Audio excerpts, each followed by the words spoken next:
Attitudes towards command line tools differ. Some, often old hands in the trade, swear by them, while others see them as quirky leftovers from the past and will not touch anything other than a full-fledged graphical interface. This does not mean that using HDBSQL is always the most pleasant of experiences. Actually, it is derived, warts and all, from a program called SQL CLI, which is the command line interface for SAP MaxDB. To help you with HDBSQL, here are a few tips that will hopefully make life a little easier. Use the status command, abbreviated as /s, to display status information about your current database session.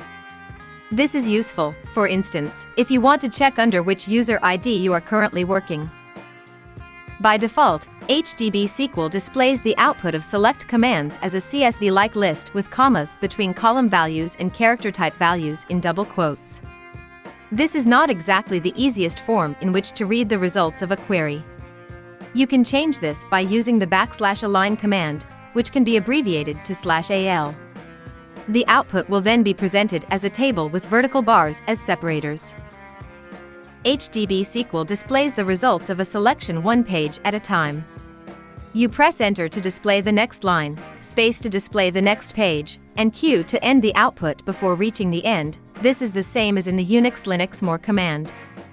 This page-by-page output can be annoying, especially because all visible lines are erased from the screen at the end.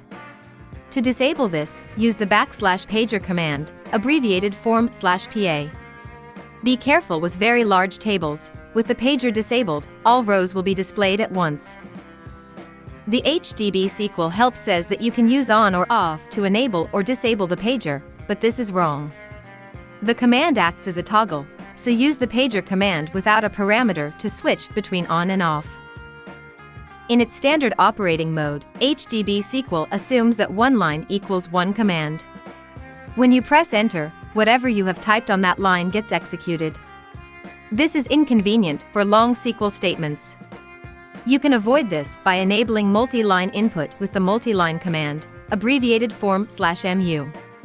In multiline mode, the program keeps accepting input lines until it encounters a semicolon.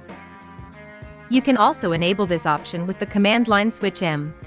In contrast to the previous tips, this function is not a question of ease of use but affects the way your session interacts with the database.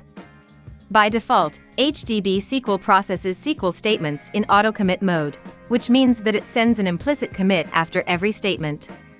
Depending on the context, this might not be what you prefer.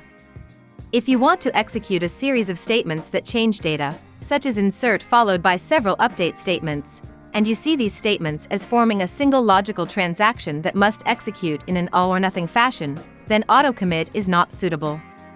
You can switch off autocommit with /autocommitOff, abbreviated form /aoff. With autocommit disabled, you must issue an explicit commit or rollback statement at the end of the transaction.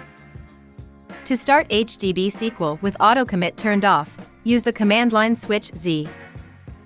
Note, the session autocommit flag only applies to DML statements, inserting, updating, or deleting.